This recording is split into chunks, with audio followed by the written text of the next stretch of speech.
နောက်သူတော်ကောင်းတရားကိုသိတယ်ဆိုတာကကိုယ့်ဘဝကိုယ်ခန္ဓာကြီးရဲ့အကြောင်းကိုသိတာကိုပြောတာဒီဘဝဒီခန္ဓာရဲ့မတည်မြဲတဲ့သဘောကိုသိအောင်လုပ်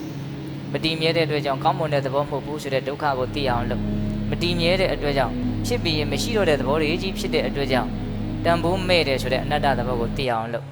ဟုတ်လားမတင့်တယ်တဲ့သဘာဝတရားမတန်ရှင်းမစင်ကြဲသောသဘာဝတရားတို့ရဲ့အစုဝေးမြတာဖြစ်တယ်ဆိုတာကိုသိအောင်လုပ်အဲ့လိုအမှန်တရားကိုသိလို့ရှိရင်စိတ်ဟာငြိမ်အေးတယ်ချမ်းသာတယ်ဟုတ်လား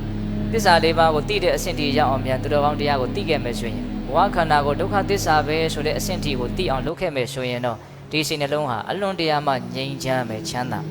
အဲ့လိုငြိမ်ချမ်းရင်ငြိမ်ချမ်းသလောက်ချမ်းသာရင်ချမ်းသာသလောက်ဩဒါဟာဘုရားတရားတန်ခါယတနာမြတ်သုံးပါးရဲ့ကျေးဇူးကြောင့်ငါဒီချမ်းသာကိုရတာပဲဆိုတဲ့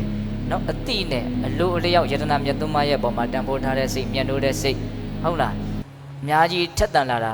မတွေ့နိုင်ဘူးလားတွေ့နိုင်တယ်ဒါကြောင့်ဦးဇင်းတို့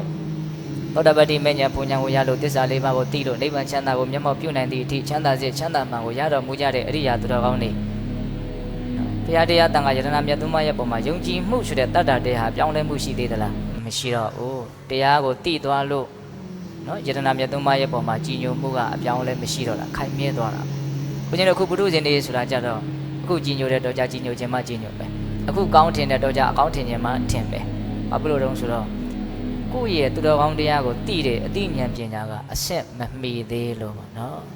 ဒါကြောင့်ယတနာမြတ်သုံးပါးရဲ့ပုံမှာတန်ဖိုးထားမှုတွေနော်တကယ်ကိုခိုင်ခိုင်မြဲမြဲဖြစ်သွားစေခြင်းနဲ့ဆိုလို့ရှိရင်သူတော်ကောင်းတရားကိုသိလို့ဖြစ်တဲ့ချမ်းသာမှုမျိုးကိုရအောင်ရှာရမယ်ပေါ့နော်